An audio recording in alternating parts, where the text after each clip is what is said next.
point of view has been constantly changing.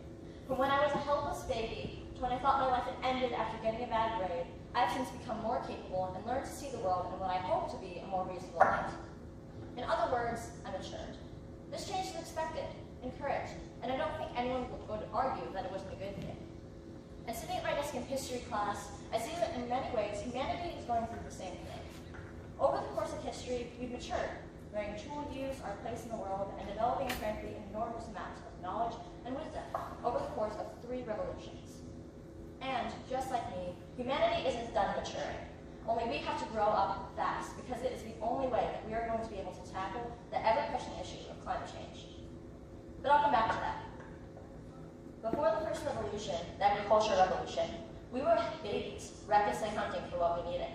But with the discovery of agriculture, we were able to become free of natural growth. For the first time, we realized that we could become semi-independent of nature. Like babies learning to walk and talk, we were becoming toddlers. From there, the scientific and industrial revolutions took us to kingdom. After centuries of being self-centered, quite literally in the case of geocentrism, our scientific research told us where we were in the world, our place in it, and helped us further our knowledge of it, nearly to the point that it is today. This allowed the technological explosion of the Industrial Revolution to occur, further extending our so-called independence of nature. These 3 revolutions got us where we are today.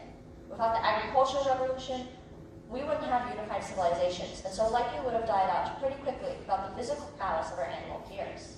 And without a knowledge of where we are and what is around us, we would be ever vulnerable to mass extinction. But what is the point of this? Why am I going on about how history got us where we are? That's not exactly groundbreaking. And how does people learning how to plant corn help us stop climate change? After all, agriculture is one of the leading reasons why the globe is warming in the first place. Well, the point is that a child who doesn't mature in the natural world is bound to die. We're like kids. But unlike kids, we've no parents to do the planning for us. So we're stuck stumbling blindly into the future, not thinking a century or 2 ahead like we need to be. If you compare humanity's life stages to that of the average human, we are an orphan kid, fresh out of high school, pushing out thoughts of the future in favor of planning the next trip with friends or dinner will be that night. So what can that kid do when they get into a car accident?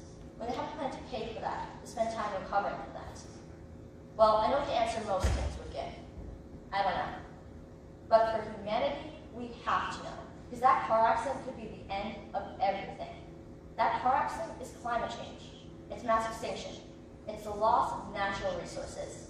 It's the environmental disaster we are facing right now. And we're ignoring it, simply because our way of thinking cannot handle a problem of such scale.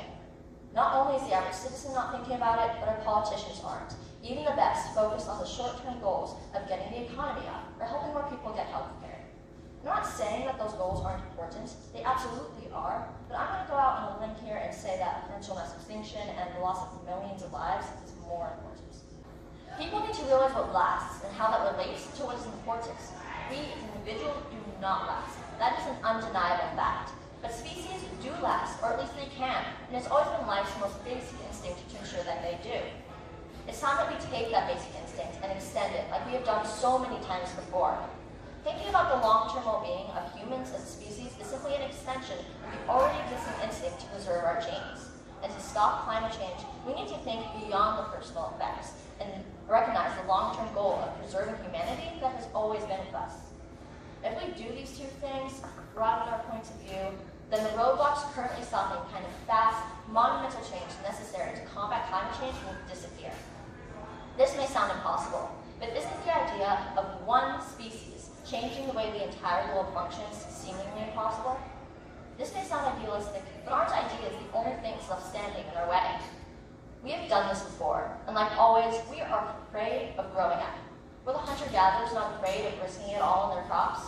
Were the people not shocked and afraid when Copernicus showed them the true shape of the world? They were. Of course they were. But are we not glad that they made that leap?